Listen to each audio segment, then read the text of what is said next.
सोचो क्या हो अगर एक दिन आपके शहर पर रोमन जैसी दिखने वाली आर्मी हमला कर दे और मासूम लोगों को बेदर्दी के साथ मारने लगे। कुछ ऐसे ही होता है इस एनिमे में। जापान में एक अचानक से गेट अपीयर होता है और उस गेट के पार से कुछ अजीबोगरीब क्रिएचर्स और एक एंशिएंट आर्मी जापान पर सीधा हमला कर देते हैं। ये सिर्फ हमला नहीं होता है, ये एक जंग का ऐलान होता है। जापान इसका मुंह तोड़ जवाब देता है और एक एक हमलावरों को मार गिराता है और तब शुरू होती है वो भयानक जंग जिसे आने वाले कई हजारों सालों तक याद किया जाएगा। एक तरफ जापानीज आर्मी है मॉडर्न वेपन से लैस, दूसरी तरफ उनका मुकाबला कर रही है रोमन जैसी दिखने वाली एक एंशिएंट आर्मी अपने ड्रैगन्स के साथ। तो अगर आपने इसके पहले के 1 और 2 एपिसोड्स नहीं देखे हैं तो पहले आप वो जाकर देखें, वरना आपको आगे की स्टोरी बिल्कुल भी समझ नहीं आएगी। लास्ट टाइम जब एटॉमिक की टीम फैंटेसी वर्ल्ड में एक्सप्लोरेशन के मिशन पर थी, तभी वो पहुंची एक ऐसे अनजाने विलेज में जिसने उनकी रूह तक को हिला दिया। पूरा विलेज बुरी तरह जल चुका था और वहां मौजूद लोगों की लाशें मानो चीख चीख कर कह रही हो, अगर तुम लोग हमला नहीं करते तो ऐसा नहीं होता। इस मंजर ने सोल्जर्स को बुरी तरह तोड़ कर रख दिया, पर तभी उन्हें एक उम्मीद की किरण नजर आई जब एक ऑफिसर को एक कुएं के नीचे एक जिंदा लड़की मिली जो कि शायद अपनी आखिरी सांसें गिन रही थी। अब आगे एपिसोड की शुरुआत में एटॉमी खुद उस कुएं के नीचे उतरता है और उस लड़की को रेस्क्यू करता है। ऊपर आते ही कुछ लेडी डॉक्टर्स उसका ट्रीटमेंट शुरू करती हैं। थोड़ी देर बाद एटॉमी और उसका दोस्त डूड एक साइड पर बात कर रहे होते हैं। डूड उस लड़की को देखकर काफी एक्साइटेड हो जाते हैं। यार हमारी किस्मत तो देखो, हमें एक असली एंट मिल गई। एटॉमी कुछ कहने ही लगता है, लेकिन तभी वो लेडी डॉक्टर यहाँ आ जाती है। एटॉमी फौरन उस डॉक्टर से पूछता है अब उसकी तबीयत कैसी है। डॉक्टर मुस्कुराते हुए जवाब देती है अब वो खतरे से बाहर है। एटॉमी के चेहरे पर हल्का सा रिलीफ दिखता है। फिर डॉक्टर पूछती हैं कमांडर अब हम उसका क्या करें। एटॉमी आसपास का माहौल देखते हुए थोड़ा उदासी में कहते हैं ये जगह पूरी तरह से तबाह हो चुकी है, उसे यहाँ छोड़ना ठीक नहीं होगा, हम उसे अपने साथ ले चलते हैं। फिर अपने मिलिट्री बेस लौटते हुए रास्ते में वो कोडा विलेज में रुकते हैं जिससे पहले इनकी दोस्ती हो चुकी थी। उधर जाकर ये बड़ी मुश्किलों से उस विलेज के लीडर को बताते हैं एक फायर ड्रैगन ने आगे के पूरे विलेज को जला दिया है, हम सिर्फ इस लड़की को बचा पाए, क्या आप इसे अपने यहाँ रख सकते हो। जिससे से उनका रखना तो दूर की बात, उल्टा वो डर से कि कहीं वो फायर ड्रैगन इनके विलेज पर भी हमला ना कर दे, इसलिए खुद ही अपना विलेज छोड़ने की तैयारी करने लगते हैं। सीन शिफ्ट होता है और अब हम कुछ जादूगरों को देखते हैं जिस फायर ड्रैगन वाली खबर को सुनकर घबराहट में अपना घर छोड़कर निकलने लगते हैं और थोड़ा दूर जाते ही ट्रैफिक जाम में फंस जाते हैं।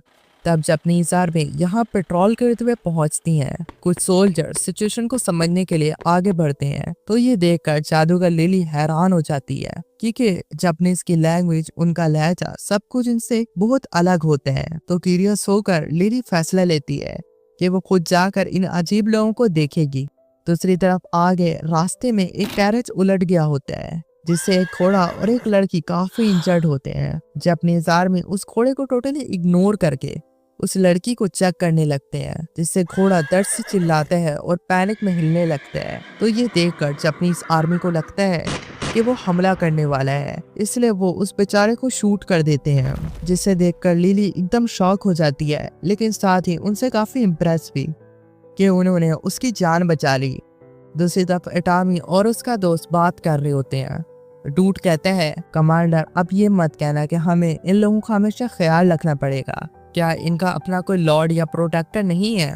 एटॉमी कामली जवाब देता है नहीं ऐसा नहीं है, मैंने विलेज से बात की थी, इस रीजन का भी लॉर्ड था, लेकिन जब अन्ना सिल वाली लड़ाई हुई तब ना ही इनकी आर्मी बची और ना ही इनका लॉर्ड।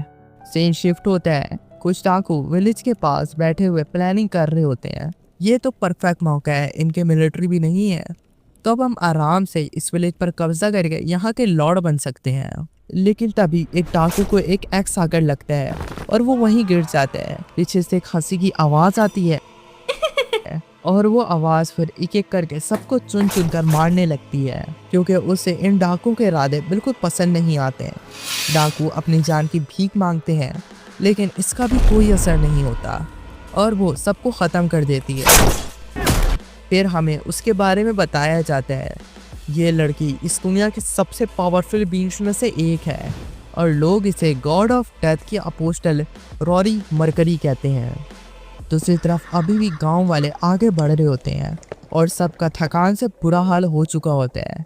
जापानीज आर्मी उन्हें गार्ड कर रही होती है इस उम्मीद में शायद इनसे हमें इस दुनिया के बारे में कुछ नया सीखने को मिले। इसी बीच दूर से रोर मरकरी नजर आती है, जिसे देखते ही इटामी और उसका दोस्त दोनों एकदम चौंक जाते हैं। आर्मी भी अलर्ट हो जाती है। तभी कुछ बच्चे गांव वालों के ग्रुप से अलग होकर रॉरी की तरफ भागने लगते हैं। रॉरी झुककर उन बच्चों से पूछती है, तुम लोग कहाँ से आ रहे हो और ये अजीब कपड़े वाले कौन हैं?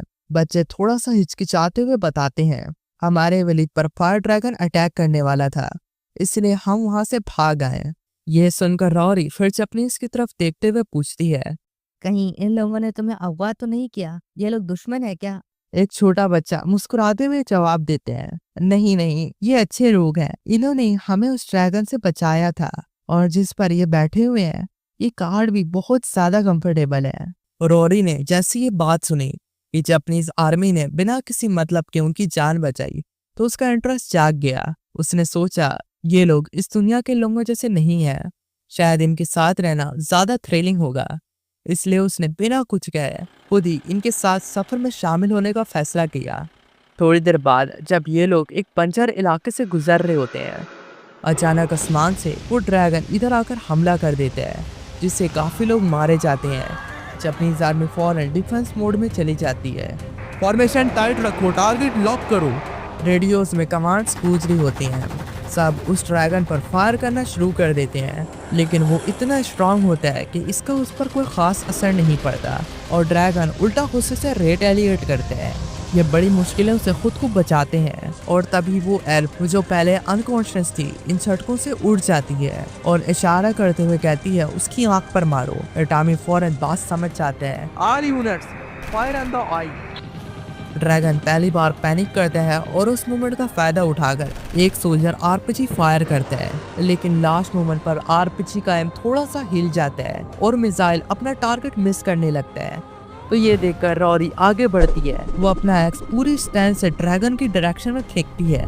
उसकी थ्रो इतनी पावरफुल होती है कि एयर रेजिस्टेंस का प्रेशर आरपीजी की डायरेक्शन को सही कर देता है और आरपीजी कामयाबी के साथ अपने टारगेट को हिट करता है। ड्रैगन डर से चिल्ला उठता है और खुद को ऐसे हारता देख यहाँ से भाग खड़ा होता है। फिर धीरे धीरे अंधेरा छाने लगता है। जिस मैदान में कुछ देर पहले जंग हो रही थी, अब उस जगह सिर्फ खामोशी है और कुछ जले हुए टेंट्स और उन लोगों की निशानी जो कभी वहां थे।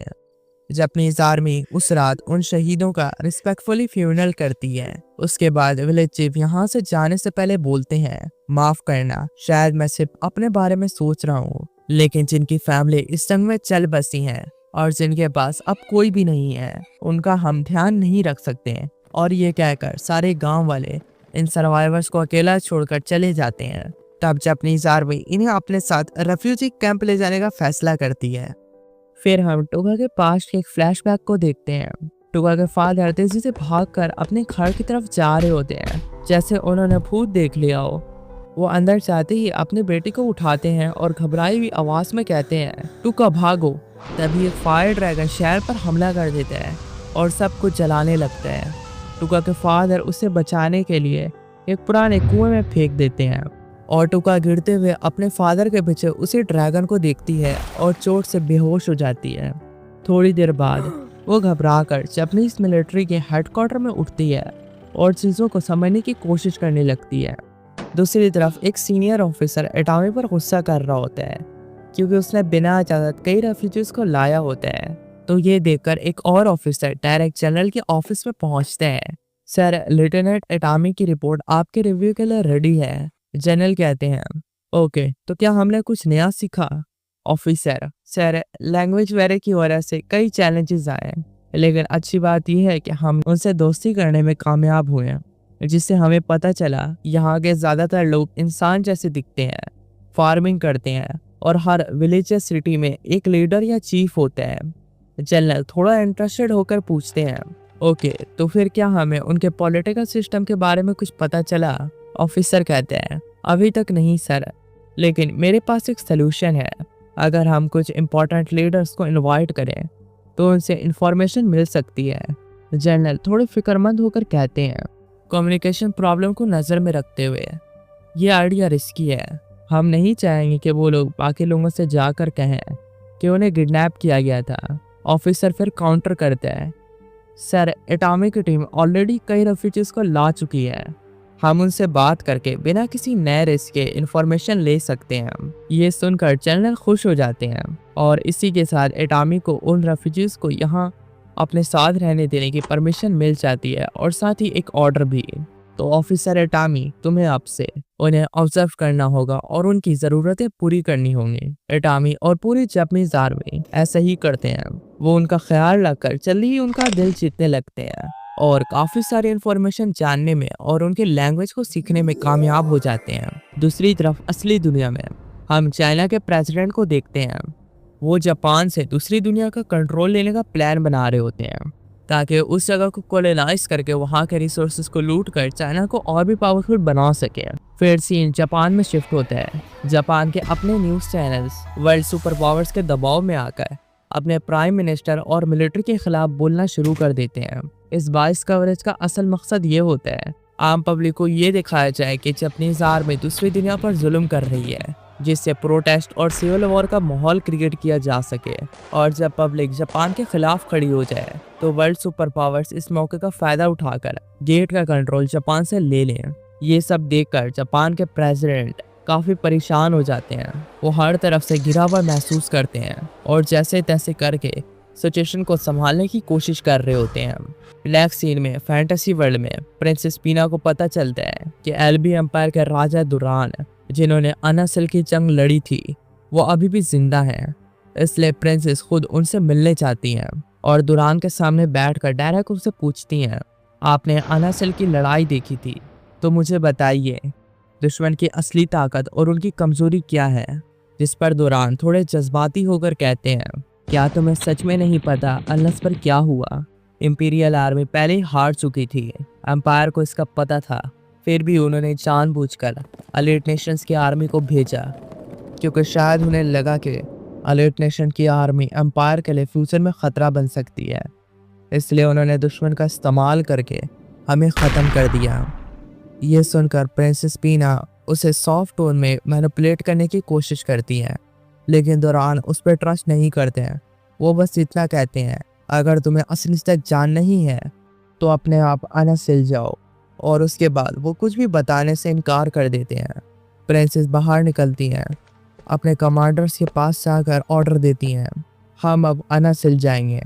तभी एक नाइट थोड़ा आगे आकर कहते हैं, प्रिंसेस अनस जाने के लिए हमें पहले अटालिका से गुजरना होगा।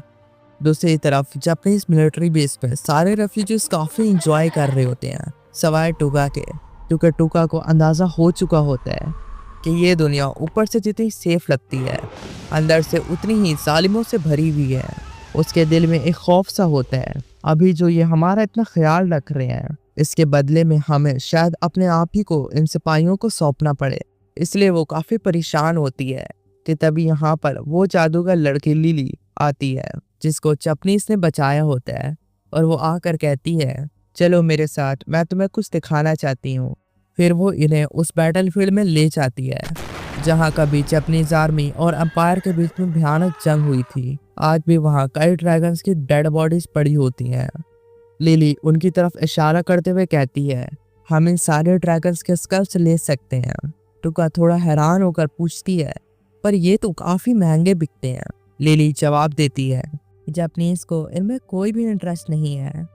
हम इन स्कल्स को बेच कर अपना खर्चा उठा सकते हैं और हमें अपनी बॉडी बेचने की जरूरत नहीं पड़ेगी। दरअसल इसमें भी जापानीज की चाल होती है। वो इनका भरोसा जीत कर इनके ही जरिए अपनी प्रेजेंस आसपास के सिटीज़ में बढ़ाना चाहते हैं और ज़्यादा से ज़्यादा नॉलेज हासिल करके यहाँ रूल करना चाहते हैं। थोड़ी देर बाद ये सारे ड्रैगन्स के स्कल्स गाड़ी में लोड करके अटालिका की तरफ निकल पड़ते हैं। रास्ते में जब वो अटालिका की तरफ जा रहे होते हैं, जापानीज आर्मी ज़मीन के ऊपर से बहुत ज़्यादा धुआं उठते हुए देखती हैं। एक सोल्जर लिली से पूछता है, तुम्हें पता है वहाँ क्या हो रहा है? लिली कामली जवाब देती है, लगता है किसी ने आग लगाई है। ये सुनकर जापानीज आर्मी फौरन अलर्ट हो जाती है और स्पीड और फॉर्मेशन दोनों तेज कर देते हैं। दूसरी तरफ एटालिका पर अंपायर के कुछ बचे हुए अलाइड सोल्जर्स अपने भाइयों का बदला लेने के लिए एटालिका पर हमला कर देते हैं और वो सिटी को इन्वेड करने की कोशिश कर रहे होते हैं। प्रिंसेस पीना और एटालिका के डिफेंडर्स पूरी ताकत से उनका मुकाबला करते हैं। काफ़ी देर तक लड़ाई चलती है और आखिर में ज़्यादातर हमलावरों को भगा दिया जाता है। लेकिन इस जंग ने एटालिका को जान और माल दोनों का बहुत नुकसान दिया है। लोग शहर के चौराहों पर बैठे हुए थके, उदास और हार चुके लगते हैं। ये सब देखकर प्रिंसेस पीना गुस्से में भर जाती हैं। वो उन सब को जोर से डांट लगाते हुए कहती हैं, तुम सब सोच रहे होगे कि जंग खत्म हो गई है, लेकिन ऐसा नहीं है, वो वापस आएंगे और अगर हम अभी तैयार नहीं हुए तो इस बार कोई जिंदा नहीं बचेगा। थोड़ी देर बाद प्रिंसेस सिटी के सबसे इम्पोर्टेंट पर्सन के पास पहुंचती हैं। वो प्रिंसेस से पूछता है, प्रिंसेस क्या कोई और रास्ता नहीं है इस लड़ाई को रोकने का? प्रिंसेस कामली जवाब देती हैं, हाँ एक रास्ता है, गेट खोल दो, लेकिन उसके बदले में तुम अपना सब कुछ खो दोगे। आदमी मार दिए जाएंगे और औरतों और बच्चों को गुलाम बना लिया जाएगा। ये सुनकर उस बेचारे का मुंह बिल्कुल बंद हो जाता है। पर प्रिंसेस अंदर ही अंदर इतनी वर्स्ट कंडीशन को देखकर सोच में डूब जाती हैं। हमारे पास कुछ ही ट्रेन सैनिक बचे हैं और जो सिविलियन बहादुर थे वो भी मर चुके हैं और अगर ये सब ऐसे ही चलता रहा तो हम में से कोई नहीं बचेगा। ये सोचते सोचते वो बेहोशी की नींद में चली जाती हैं। तब हमें उनकी 5 मेमोरीज दिखाई जाती है जब प्रिंसेस पीना सिर्फ 8 या 10 साल की थी, लेकिन उनका जुनून पूरे एम्पायर को हिला देने वाला था। बचपन ही से उन्होंने डिसाइड किया था वो खुद अपनी रॉयल फोर्स बनाएंगी ताकि वो खुद को प्रूव कर सकें कि वो इस एम्पायर की सबसे बहादुर प्रिंसेस हैं। इसलिए उन्होंने अपने दोस्तों और पूरी कंट्री से सबसे बहादुर और समझदार बच्चों को इकट्ठा किया, उनको अपने नाइट से ट्रेनिंग दिलवाई और रात दिन की मेहनत से 7 साल बाद सबको ट्रेन सोल्जर बना दिया। अब वो वॉर के लिए बिल्कुल रेडी थी, लेकिन एम्पायर में ऑलरेडी बहुत ज़्यादा ट्रेन सोल्जर्स थे, जिसकी वजह से उन्हें वॉर जीतने और खुद को प्रूफ करने का कभी मौका ही नहीं मिला और इसी वजह से वो अंदर ही अंदर काफ़ी फ्रस्ट्रेटेड फील करती थी। लेकिन जब जापानीज ने एम्पायर पर हमला किया और एम्पायर कमज़ोर हो गया, तब जाकर उन्हें दुश्मनों की जासूसी करने का काम मिला। प्रिंसेस इस काम को किसी भी कीमत पर करना चाहती थी, इसीलिए उन्होंने अपने नाइट्स के साथ मार्च करने का फैसला किया और इस जंग में फंस गई। कहानी वापस प्रेजेंट में आती है। प्रिंसेस को पानी डालकर उठाया जा रहा होता है क्योंकि एटालिका के पास जापानीज आर्मी बहुत तेजी से बढ़ रही होती है। प्रिंसेस और एटालिका के लोगों को समझ नहीं आता कि ये कौन है, क्या ये दुश्मन है और इनका यहाँ आने का मोटिव क्या है। इसी कंफ्यूजन में एटालिका का एक सोल्जर चीख कर कहता है, अगर तुम लोग दुश्मन नहीं हो तो सामने आओ। जापानीज साइड से कुछ लोकल रेफ्यूजीज को बाहर भेजते हैं। उन्हें देखकर प्रिंसेस थोड़ी देर के लिए शांत हो जाती हैं, लेकिन जब सामने से रॉरी आते हुए नजर आती है तो प्रिंसेस समझ जाती हैं अगर रॉरी उनके साथ है और अगर वो हमारे दुश्मन है तो एटालिका नहीं बचेगा।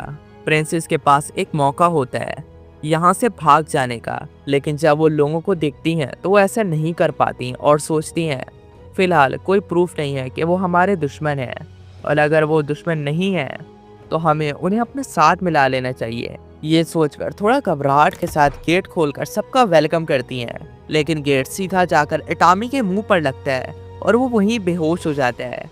कुछ देर तक कोई रिस्पांस ना मिलने पर जापानीज आर्मी एटालिका पर हमला करने ही वाली होती है कि किस्मत से एटामी होश में आ जाता है और वो फौरन चिल्लाता है, रुको रुको मैं ठीक हूँ, पहले सिचुएशन को समझने दो। फिर प्रिंसेस एटामी को अपने साथ ले जाकर सब कुछ बताती हैं।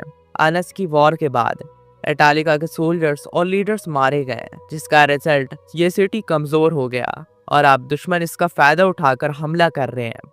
फिर प्रिंसेस एटामी से मदद मांगती हैं और एटामी भी बिना कोई डिमांड किए राजी हो जाता है, सिर्फ इसलिए ताकि प्रिंसेस को लगे जापानीज के साथ दोस्ती करना दुश्मनी से बेहतर है। पर प्रिंसेस के तो दिल में कुछ और ही चल रहा होता है।